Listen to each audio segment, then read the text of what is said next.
गौरं करुणावतारं संसारसारं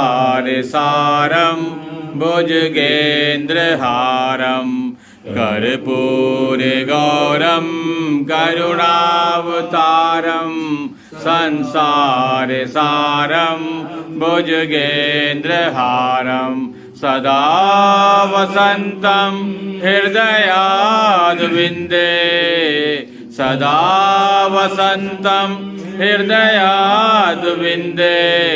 भवं भवानी सहितं नमामि भवं भवानी सहितं नमामि भवं भवानी सहितं नमामि। गुरु मेरी पूजा गुरु गोविंद गुरु मेरा पार ब्रह्म गुरु भगवंत गुरु मेरी पूजा गुरु गोविंद गुरु मेरा पार ब्रह्म गुरु भगवंत गुरु मेरी पूजा। वक्रतुंड महाकाय सूर्यकोटि समप्रभा निर्विघ्नं कुरु मे देव सर्वकार्येषु सर्वदा। ओम सद्गुरु प्रसाद। भगवान की वाणी अमृतवाणी ध्यान से सुना।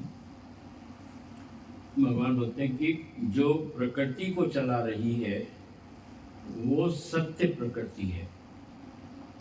जो प्रकृति को चला रही है वो सत्य प्रकृति है और पेड़ पौधे वायु पदार्थ ये जड़ प्रकृति है। पेड़ पौधे वायु और पदार्थ ये क्या है? ये जड़ प्रकृति है, ये असत्य है, ये नाश होने वाला है। एक प्रकृति है जो नाश नहीं होती है, एक प्रकृति है जो नाश नहीं होती है। ब्रह्म जो है वो उससे ऊपर है। एक प्रकृति है जो नाश नहीं होती है और उसके ऊपर क्या है? ब्रह्म। ब्रह्म क्या है? शांत है,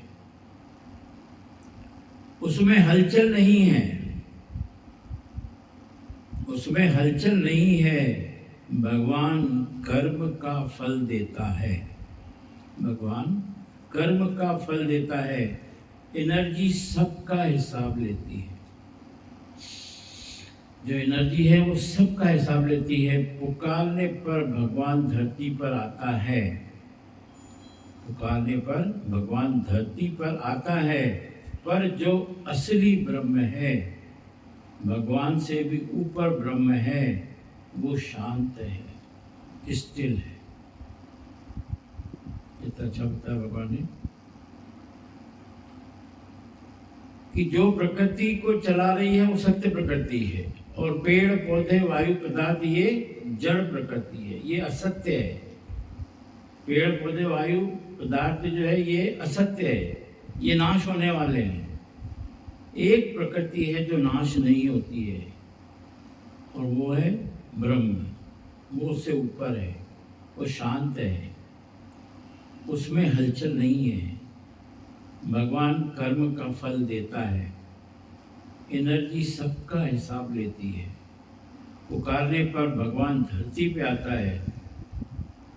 पर जो असली ब्रह्म है, भगवान से भी ऊपर ब्रह्म है, वो शांत है। भगवान से भी जो ऊपर है ब्रह्म, वो शांत है, स्थिल है।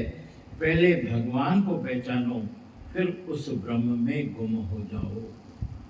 पहले भगवान को पहचानो, फिर उस ब्रह्म में गुम हो जाओ, फिर शांत हो जाओ। पहले भगवान की निरंतर 20-25 साल तक अभ्यास करो। क्या होता है? पहले भगवान का जो है निरंतर अभ्यास करना है, 20-25 साल तक। पहले भगवान को रिझाना है। ब्रह्म तक पहुंचना सबके लिए पॉसिबल नहीं है। ब्रह्म तक पहुंचना सबके लिए पॉसिबल नहीं है, बहुत दूर है। खाली मन शांत हो, टोटल ख्याल ही न आए तो मनुष्य ब्रह्म है। खाली मन शांत हो, टोटल ख्यालों से खाली हो, एक भी ख्याल नहीं आए तो ही मनुष्य ब्रह्म है। अगर भलाई के ख्याल आते हैं तो भगवान है, अगर भलाई के ख्याल आते हैं तो भगवान है, अगर राग द्वेष के ख्याल आते हैं तो मनुष्य है, अगर राग द्वेष के ख्याल आते हैं तो मनुष्य है। 3 कैटेगरी है, या तो तू माँ का भेद आ जाता है, 3 कैटेगरी है, या तो तू माँ का भेद आ जाता है, या किसी का कर्म विकार आ जाता है, तो जीव है अभी। क्या बताया भगवान ने कि 3 राग द्वेष,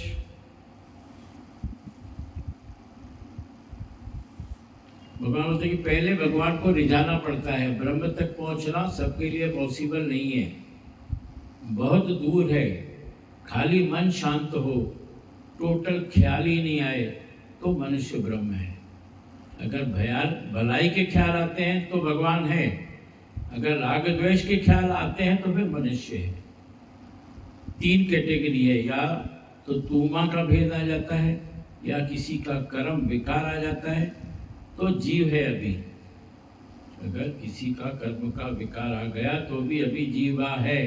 अगर कोई ख्याल नहीं आए, खाली भगवान भगवान चले, भलाई के ख्याल आए, सबके लिए अच्छा ही अच्छा सोचे, तो भगवान की कैटेगरी में आ जाता है।